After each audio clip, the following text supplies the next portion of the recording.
8절까지 말씀입니다.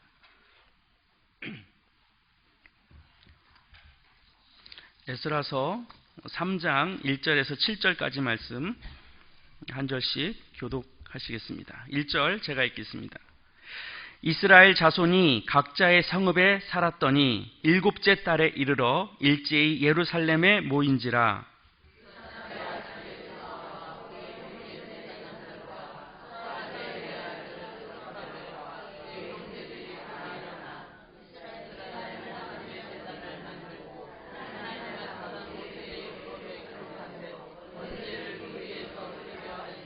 무리가 모든 나라 백성을 두려워하여 제단을 그 터에 세우고 그 위에서 아침 저녁으로 여호와께 번제를 드리며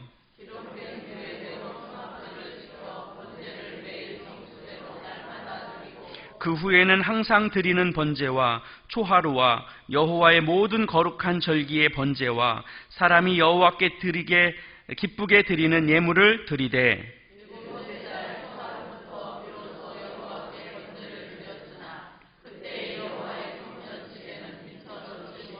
같이 읽습니다.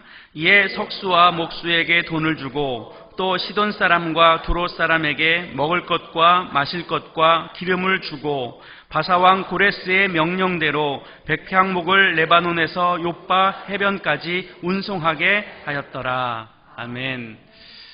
오늘 우리는 에스라서 3장의 말씀을 보고 있습니다. 에스라서 3장을 이해하기 위해서는 에스라서 1장을 조금 이해하실 필요가 있는데요. 에스라서 1장을 또 이해하려면 이스라엘의 간단한 그 역사를 이해하실 필요가 있어요. 제가 아주 짧게 설명해 드리겠습니다. 이스라엘 백성이 사울의 왕으로부터 시작한 왕정이 다윗 왕조로 이어지게 되고 그 다윗 왕조가 오랜 시간 동안 나라를 지탱해 왔습니다. 그럼에도 불구하고 그들이 하나님 앞에 잘 섰으면 참 좋았겠는데 그들이 하나님 앞에 온전히 서지를 못했어요. 이스라엘 백성들은 늘 우상 앞에 제물을 드리기도 하고 우상을 더불어 섬기기도 하고 하나님을 그들의 유일한 하나님으로 여기지 못하는 가운데 이스라엘의 역사가 흘러오게 되죠. 그래서 때가 되어서 하나님께서 참고 참으시다가 예레미야에게 계시의 예언을 말씀을 주십니다. 너희가 바벨론에 의해서 나라가 망하여질 것이다. 그렇게 예언을 하세요. 그 일이 있고 나서 이스라엘 백성이 실제로 바벨론에 의해서 멸망하게 됩니다. 남유다가 바벨론에 의해서 그냥 땅만 뺏긴 것이 아니라 그 땅에 이방 민족들이 들어와 살면서 나라도 형편없이 무너지게 되었어요. 하나님의 성전은 돌 위에 돌 하나도 남김없이 완전히 부서지게 되고 그렇게 이스라엘 백성들이 흩어지는 상황을 맞이하게 된 거죠. 엎친 데 덮친 격으로 이스라엘 백성들이 바벨론에 의해서 포로로 끌려가는 상황도 맞이하게 됐던 겁니다. 그러다가 70년이 흘러갑니다. 물론 이스라엘 백성이 멸망하고 나서 오늘 우리가 읽은 것처럼 고레스 왕이 이스라엘 백성들을 다시 그들의 땅으로 돌려보내는 데까지는 50년이 걸리는데 1차로 이스라엘 백성들이 바벨론의 포로로 끌려가는 그 시점으로 보면 약 70년의 시간이 흘러가게 되죠. 70년의 시간이 흘러가고 나서 이스라엘 백성들이 고레스 왕의 명령에 의해서 이스라엘 백성들은 자기가 원하면 본인이 원하면 이스라엘 땅으로 돌아갈 수 있도록 허락을 해줍니다. 그리고 고레스 왕이 하나 더 그 상황 가운데 명령을 하는데 이스라엘 땅에 있는 하나님의 성전을 다시 짓도록 해준 거예요. 자기에게 속해 있는 약소국가 또 자기에게 포함되어 있는 그 나라 사람들인데도 이스라엘에게 있는 그 신을 존중해서 너희들이 원하는 신, 너희들이 섬기는 그 신에게 성전을 지어라 이렇게 명령을 해준 거예요. 그리고 나서 이스라엘 백성들이 그 뜻을 옳게 여긴 사람들이 이스라엘 땅으로 돌아오게 됐던 거죠. 이스라엘 백성들이 자기의 땅으로 돌아오는데도 3차에 걸쳐서 이스라엘 땅으로 돌아오게 되었습니다. 돌아와서 그들이 비로소 하나님의 성전을 짓는 일이 시작이 되는데 그 이야기가 에스라서에서 기록이 되어 있습니다. 그런데 에스라서 1장에 기록되어 있는 내용은 뭐냐? 어떻게 하나님의 성전이 그들 가운데 짓게 되었느냐? 어떻게 그런 일들이 시작될 수 있었느냐 하는 것들을 설명하고 있어요. 저는 그것을 세 가지로 정리해서 말씀을 드릴 수 있어요. 하나는 그들이 정말로 애써서 된 것이 아니라 오늘 말씀처럼 하나님께서 예레미야에게 하신 말씀의 뜻을 이루려고 하였다고 에스라서 1장 1절에서 기록해 주고 있어요. 그러니까 하나님께서 예레미야에게 예언의 말씀을 주셨고 70년이 지나서 때가 참에 하나님께서 그 뜻을 이루시기 위하여 그 땅에 하나님의 성전을 짓도록 환경을 만들어 준 거예요. 누구를 통해서? 페르시아 왕 고레스의 그 입을 통해서. 그러니까 그 주권이 누구에게 있었느냐? 하나님에게 있었다는 거예요. 사람의 입을 통하여 그 일이 시작된 것 같지만 사실은 하나님에 의해서 이스라엘 백성에게 노임의 사건이 일어나게 되고 하나님의 성전이 다시 짓게 되는 놀라운 역사의 출발이 시작됐던 거죠. 그러면 하나님께서 그 뜻을 이루기 위해서 시작을 하셨는데 그럼 우리들은 아무것도 안 해도 되는가? 이스라엘 백성은 아무것도 한 것이 없는가? 그렇지 않습니다. 지난 70년간 이스라엘 백성은 다니엘과 같은 위대한 사람들을 통해서 끊임없이 기도하고 있었다는 거예요. 그 뜻이 하나님께서 작정하셨으니 그 뜻을 때에 맞게 이루어 주십시오라고 수많은 사람들이 하나님의 그 약속의 말씀을 붙들고 기도한 사람들이 있었다는 거예요. 그 기도의 응답이었다는 거죠. 또 하나는 1장 6절 7절 말씀에 보면 5절 6절 말씀에 보면 이스라엘의 백성들이 바벨론에서 돌아와서 그들이 기뻐하는 하나님의 성전을 짓기 위하여 헌신하는 자들이 있었습니다. 자기의 은그릇과 금그릇과 물품과 짐승과 보물로 기쁘게 하나님 앞에 예물을 드린 사람들이 있어서 그 드린 예물을 통하여 비로소 하나님의 성전을 짓기로 시작하는 그 출발점이 되었다는 거예요. 이 세 가지가 하나가 될 때 그들에게 위대한 하나님의 역사가 시작될 수 있었고 그들 가운데 하나님의 뜻이 성취되고 이루어지는 그 출발선에 설 수 있었다는 겁니다. 그렇게 이스라엘 백성들이 하나님 앞에 성전을 짓기로 결정했어요. 그리고 많은 사람들이 바벨론에서 포로로 돌아왔어요. 돌아와서 뭐 했느냐? 그러면 그렇게 그들에게 하나님의 성전을 짓기 위하여 준비만 하면 되는 거냐? 그들 마음 가운데 열심만 있어서 되는 일이냐? 하나님의 성전을 짓는 것도 그렇고 이스라엘 백성 공동체가 정말로 하나님 앞에 다시 세워지고 그들이 예전의 영광을 차지했던 그 하나님을 향하여 섰던 그 영광, 하나님의 뜻을 향하여 온전하게 쓰고자 했던 그 성실함, 하나님 앞에 믿음 있는 삶을 드리기 위하여 애를 썼던 그 모든 것들, 그것이 열심만 가지고 되느냐? 성전의 기초를 놓고자 하는 그 마음만 있어서 되었느냐? 그러지 않다는 거예요. 열심으로도 안 되고 물질이 있어서도 안 되는 거예요. 뭐가 필요하냐? 오늘 본문에서 그것을 이야기해주고 있는데 그 이야기는 그들이 하나님 앞에 설 때, 다시 출발할 때, 그들의 믿음을 결단하고 하나님의 은혜 가운데 나아가기로 할 때 그들의 가장 밑바닥에 있는 것부터 다시 세웠다는 거예요. 한번 따라 하실까요? 기초를 세웠다. 그들의 신앙도 무너졌고 그들의 땅도 무너졌고 그들의 가치관도 무너져 있을 때 그들이 제일 먼저 했던 것은 그들의 기초를 다시 튼튼하게 세우고자 했다는 겁니다. 그게 뭐냐? 오늘 본문 우리가 읽은 내용을 보면 7째 달에 이스라엘 백성들이 예루살렘에 모여 하나님 앞에 초막절 행사를 지켜나가고 있는 모습을 오늘 본문에서 우리에게 보여주고 있습니다. 외국에서 70년이라는 시간을 외국에서 떠돌아 살다가 물론 고레스 왕의 명령에 의해서 그리고 자기의 바람이 있어서 이스라엘 땅으로 들어왔어요. 들어와서 그들은 다시 정착하는 삶을 살아야만 하죠. 제가 남아공에 갔다가 9년 만에 한국으로 들어왔잖아요. 9년 만에 들어왔는데 낯선 것들이 많이 있더라고요. 제가 대전 토박이인데도 대전 시내에 제가 모르는 길들이 엄청 많이 생겼더라고요. 없어진 것도 많고 새로 생긴 것도 많고 그리고 무엇인가를 선택하고 결정하고 행하려다 보니까 제가 가지고 있는 지식이 너무 오래된 지식인 거예요. 10년만 지나도 이런 상황을 맞이하게 됐어요. 근데 이스라엘 백성들은 자그마치 70년이었어요. 70년. 아주 젊은 사람들이 포로로 끌려가서 나이 70이 더 돼서 최소한 80 이상이 되어서 돌아오신 분들의 기억은 70년 전의 기억이겠죠. 그리고 바벨론 땅에서 태어나서 거기서 자라고 거기에서 공부하고 거기에서 자신의 역할들을 감당했던 사람들은 이스라엘에 대하여 지식이 없어요. 그런데 그들이 정말로 하나님의 성전을 짓고 하나님의 뜻을 세우고 나의 믿음을 다시 세우기 위하여 예루살렘에 들어왔는데, 이스라엘 땅에 들어왔는데 그 모든 환경이 얼마나 낯설게 느껴졌겠어요. 그리고 나서 7개월이 흘렀어요. 7개월이면요 안정이 될 때가 아니에요. 최소한 1년은 지나야 비로소 그 땅을 알고 그 상황을 알고 그 나라가 어떻게 생겨 먹었는지, 어떤 사람들이 살고 있는지, 그곳의 풍습은 어떤지, 그들의 기후는 어떤지, 이것을 하나하나 배워야 되거든요. 그런데 7개월 만에 그들이 예루살렘에 모였어요.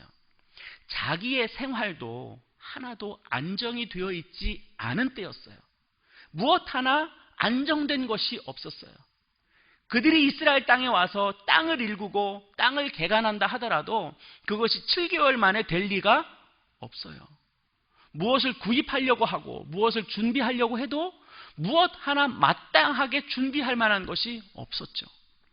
많은 시간을 분주했을 것이고 많은 시간 동안 바쁘게 움직였을 거예요. 그리고 여전히 불편한 상태로 7달을 지낸 거죠. 그렇게 7달을 지내고 나서 그들이 초막절을 지킨다고 하나님의 성전터가 있는 예루살렘에 모인 거예요. 성전은 없어요.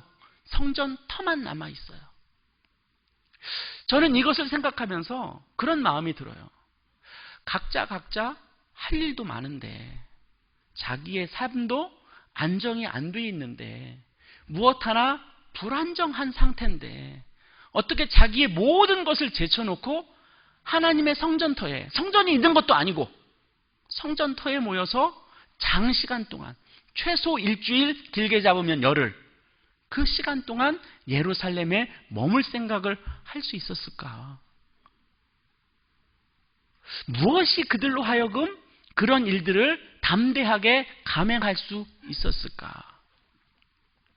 내 가정을 세우고 내 가족들을 챙기고 우리가 먹을 식량을 챙기고 또 우리가 머무를 집터를 준비하고 집을 세우고 필요한 것들을 구입하고 그때그때마다 우리가 필요한 것들을 막 구하려고 애쓰고 또 오랜만에 왔으니까 또 낯선 곳에 왔으니까 주변 사람들과 교제도 해야 되고 사람도 사귀어야 되고 할 것이 너무너무 많은데 이들은 그 모든 것을 제쳐놓고 지금 초막절을 지키기 위해서 예루살렘에 다 모여 있다는 거예요.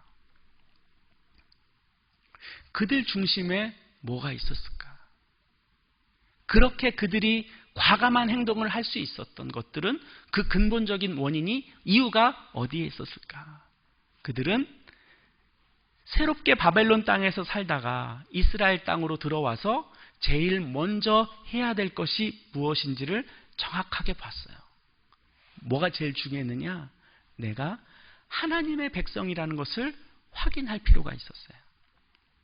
내 삶을 꾸리고 내 가정을 꾸리고 내 필요한 것 챙기고 내가 먹고 살 거 준비하고 이런저런 분주한 일들이 많이 있었음에도 불구하고 그들에게 있어서 그것이 중요한 것이 아니라 내가 하나님의 백성이라는 것을 확인하고 온 이스라엘 백성들이 모여서 하나님 앞에 제사를 드리고 하나님 앞에 예배 드릴 때 내가 그 속에 있음으로 인해서 아, 내가 이스라엘 백성이지, 내가 섬겨야 할 그분은 하나님이지, 그분이 우리의 주인이지, 우리는 마땅히 그분 앞에 영광과 경배를 올려드려야지 하는 그들의 중심에 있었던 가장 중요한 것은 하나님의 백성이었다는 거예요.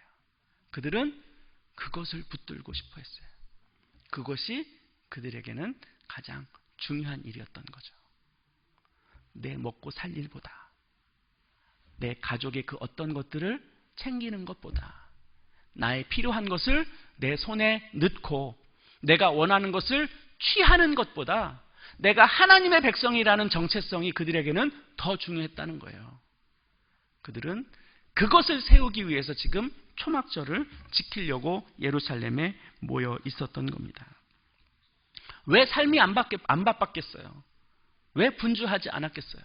왜 할 일이 없었겠어요? 아니요. 그런 게 아니라 그것보다 나는 하나님 앞에 서야 하는 존재라는 것이 더 중요하고 가치 있었기 때문에 그렇습니다. 또 하나는 그들이 하루는 하나님께 제사를 올려드리고 바로 고향에 내려간 게 아니에요. 그들이 어느 날 딱 모여서 하나님 앞에 초막절 행사를 지내고 다 뿔뿔이 흩어져서 얼른 집으로 돌아간 것이 아니에요. 적어도 초막절 행사는요, 지금 절기로 따지면 약 한 10월 정도가 되는데 그것은 이스라엘 백성의 추수감사절과 똑같은 개념입니다. 그들의 첫 번째 수확을 거둬서 하나님 앞에 제사를 드리고 내 첫 수확물을 하나님 앞에 올려드리고 같이 기뻐하고 함께 먹을 것을 나누고 하나님 앞에 영광을 올려드리는 그런 시간이에요. 그런 것만 있는 것이 아니라 7월 10일 이스라엘 백성 가운데는 반드시 1년에 한 번 대제사장이 하나님의 성소에 들어가는 중요한 날이 있어요. 그날을 대속죄일이라고 부르는데 이스라엘 모든 백성들이 하나님 앞에 나와 우리의 죄를 자복하고 하나님께서 우리의 죄를 용서하여 달라고 그렇게 구하는 속죄일이 있어요. 그것이 초막절 중간에 있거든요. 그러니까 그 초막절을 이스라엘 백성들이 하나님 앞에 다 자복하고 다 엎드려 하나님 앞에 회개하며 그때 대제사장은 하나님의 성전에 들어가서 하나님의 법궤 앞에 기도하는 상황이 되죠. 그리고 그 일이 끝나고 나오면 온 이스라엘 백성들이 또 일주일간 잔치를 벌려요. 함께 먹고 함께 마시며 하나님께서 우리에게 주신 이 풍성한 곡물, 하나님께서 주신 이 수확물을 감사하며 하나님 앞에 초막절을 그렇게 지키죠. 그러니까 하루가 아니에요. 여러 날이에요. 그 기간 동안 그들은 그냥 다 예루살렘에 모여 있는 거예요. 자기의 가정 돌보지 않았어요. 내 가족 막 챙기려고 애쓰지 않았어요. 내 집에 뭐를 만들어야지, 뭘 준비해야지, 필요한 것들을 구입해야지, 그럴 마음이 아니에요. 그들은 그냥 하나님 앞에 같이 기뻐하고 즐거워하고 감사하며 하나님 앞에 예배드리는 것을 더 소중하게 여겼어요. 우리는 여기서 그들의 우선순위가 어디 있는지를 발견하게 돼요. 무엇이 먼저인가? 기초를 세운다고 할 때 무엇이 먼저인가? 우리가 하나님의 백성으로 살아간다고 할 때 우리에게 가장 밑바닥에 우리의 근간을 이루고 근본을 이루어져야 하는 것이 그 무엇인가라고 할 때 그것은 우리의 우선순위라는 거예요. 내 우선순위가 어디에 있는가?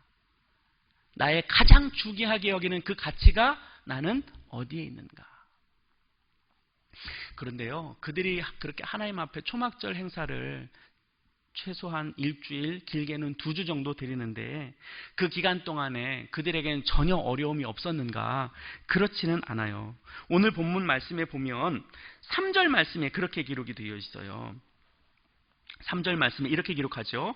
무리가 모든 나라 백성을 두려워하여 제단을 그 터에 세우고 그 위에서 아침 저녁으로 여호와께 번제를 드리며, 그렇게 기록이 되어 있어요.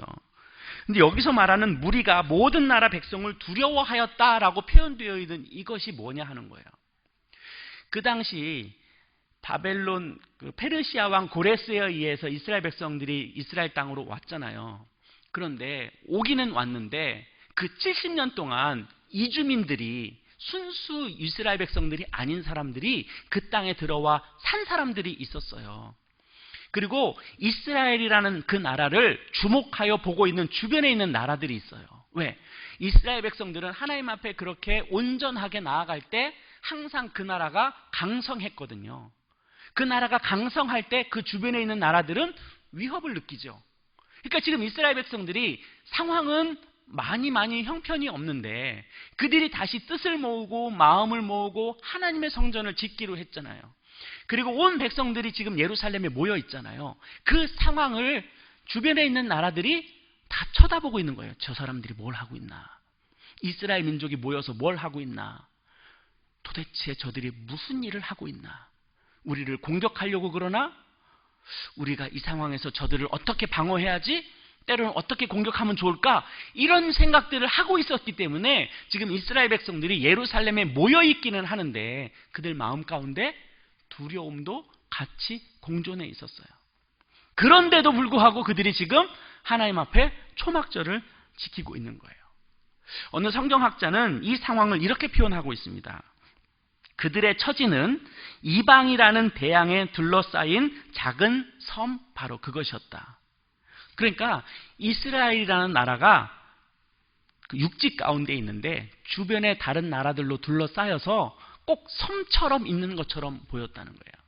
그러니까 이스라엘 백성들이 그만큼 주변 나라들로부터 위협을 받고 있는 상황이었던 거죠. 그들에게 두려움이 있었어요.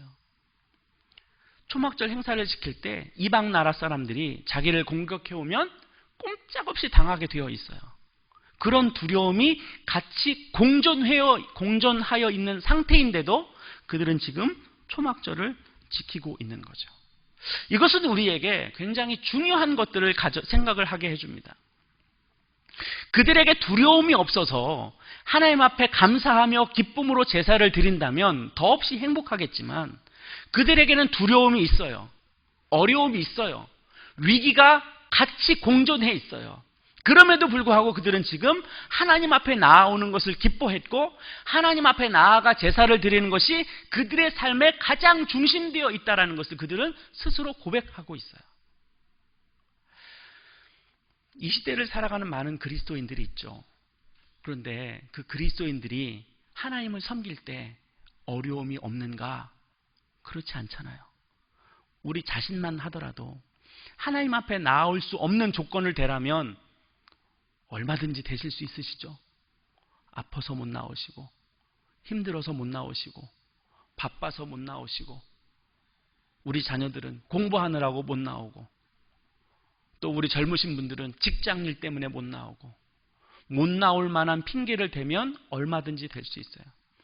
그러나 그것은 지금 제가 말하는 핑계지만 그분들에게는 그것이 절박한 일들이었을 거예요. 하나님 앞에 나와 예배를 드리는 것보다 더 중요한 일들이 그들에게 공존해 있는 거예요. 또 다르게 표현하면 우리가 하나님 앞에 예배하고 하나님의 사람으로서 하나님의 신앙을 지키고 믿음의 길을 가려고 할 때 그것을 가로막게 하는 두려운 일들이 우리에게 늘 존재해요. 어떤 두려움이냐? 재정적인 두려움이 있죠. 하나님께서 우리에게 소득을 주셨어요. 그런데 그걸 하나님 앞에 구별해서 드리려고 할 때 우리의 마음이 기쁘면 감사한데 불편할 때도 있어요. 내가 하나님 앞에 충분히 드리지 못하기 때문에. 이것 충분히 드렸다가는 우리 가정 경제가 어려워질 것 같은 두려움이 우리에게 있어요. 그래서 물질을 우리가 마음껏 하나님 앞에 드리지 못해요. 그런 두려움이 있죠. 시간도 마찬가지죠. 내가 하나님 앞에 열심으로 섬기고 우리의 시간을 마음껏 하나님 앞에 드리고 싶은데 하나님 앞에 시간을 드리려고 할 때 그 다른 어떤 것들과 부딪히게 돼요. 누구를 만나야 되기도 하고 어디를 가야 되기도 하고 나의 직장 일을 해야 되기도 하고 어떤 다른 다양한 일들로 인해서 내가 하나님 앞에 마음껏 시간을 드리는데 방해가 돼요. 그런 두려움이 우리에게 있어요. 그런 두려움이 있어요. 없지 않죠.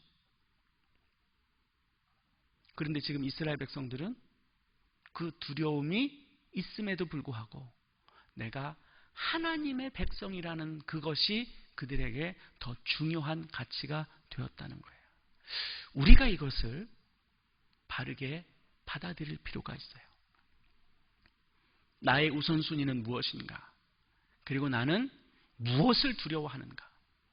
나는 하나님을 섬기는 것보다 하나님 앞에 내 삶을 고백하며 내 삶을 하나님 앞에 영광스럽게 드리는 것보다 나에게 더 두려움을 가져다주는 그 어떤 것이 있다면 그 두려움은 우리의 우상이 될 가능성이 많이 있죠. 에스라서 1장 1절은 이렇게 기록합니다. 바사왕 고레스 원년에 여호와께서 예레미야의 입을 통하여 하신 말씀을 이루게 하시려고 바사왕 고레스의 마음을 감동시키심에 하나님께서 그 일을 시작하게 하셨어요. 이스라엘 백성은 준비가 안 되어 있었는데 감히 그런 일이 벌어질 것이라고 상상도 못했는데 고레스의 입을 통하여 하나님께서 당신이 하신 약속을 완벽하게 이루시는 모습을 에스라서 1장 1절은 기록해주고 있어요. 그렇게 해서 하나님의 성전이 세워지게 된 거예요. 그런데 지금 모여있는 이스라엘 백성은 하나님의 성전은 하나도 없고 그냥 하나님의 성전이 있던 터에 모여서 그들의 정체성을 확인하고 고백하고 있는 거죠. 대부분 그것에 대하여 준비되지 않은 사람이라 이스라엘 백성이었다 할지라도 하나님은 그 일을 인도하셨고 그 일을 이끄셨어요. 우리는 그것을 이어받은 그리스도인들이에요. 우리는 마땅히 하나님 앞에 우리의 생명을 드리겠다고 서약했고 우리의 생명을 하나님의 기쁨 가운데 내어드리기로 결정했고 우리의 삶은 주님의 영광을 위하여 쓰임받겠다고 그렇게 고백하고 우리는 세례를 받았어요. 그리고 우리는 그 길을 향하여 가겠다고 결정하고 하나님의 공동체를 이룬 사람들이죠. 하나님보다 우리에게 더 중요한 것은 없어요. 그것이 우리의 신앙의 기초이고 우리의 삶의 본질이에요. 그런데 이것이 흔들리기 시작하면 우리의 신앙의 근간이 흔들리기 시작해요. 세상 가운데 우리의 정체성을 하나하나 내어주기 시작하면 내가 지켜야 할 우리의 영역이 어딘지를 구별하지 못하고 마음껏 세상 가운데 우리를 내어주게 돼요. 우리는 여기서 내가 지켜야 할 그 경계선의 마지노선, 내가 마지막까지 붙들어야 하는 이것만큼은 내가 결코 놓지 말아야 할 그 어떤 것들이 우리에게 있어야 돼요. 우리의 신앙은 거기에서부터 시작이 되는 거예요. 다른 어떤 것과도 타협하지 않는 그 무엇, 내가 신앙인으로서 반드시 이건 지켜야 된다라고 여기는 그 무엇, 그것이 우리에게 있어야 그걸 통하여 우리가 이 세상에서 담대하게 살아갈 수 있어요. 그래서 우리에게 항상 나는 나 자신에게 질문해야 돼요. 나의 우선은 어디에 있는가? 나의 믿음의 출발은 건강한가? 나는 정말로 하나님의 백성으로 살기를 원하는가? 나는 세상과 구별된 삶을 살기를 원하는가? 그것이 우리에게 세워져 있어야 우리가 그것에 대하여 분별할 수 있는 지혜가 생겨요.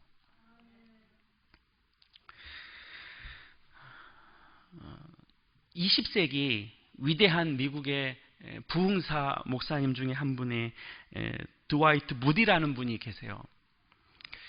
그분은 정말로 위대한 사역자 중에 한 분인데요. 그분은 가난한 벽돌공의 6째 아들로 태어났답니다. 초등학교를 겨우 졸업하고 17살에 보스턴의 구두방에서 취직을 해서 일을 시작했답니다. 누가 보더라도 하나님의 큰 일꾼으로 쓰임받을 자격이나 조건을 갖추지 못한 사람이었어요. 그런데 하나님께서 그를 위대한 복음 전도자로 세우셨죠. 나중에 어느 기자가 그 무디에게 질문을 합니다. 어떻게 그런 위대한 복음 전도자로 세워질 수 있었습니까? 그 비결이 무엇입니까? 그렇게 질문했을 때 무디가 이렇게 대답했답니다. 나는 어려서 어머니께 받은 교훈이 있습니다. 그 어머니께 받은 교훈을 나는 그대로 따랐을 뿐입니다. 그 교훈이 무엇이었습니까? 무디의 말입니다. 하나님 일은 가장 먼저, 내 일은 나중에.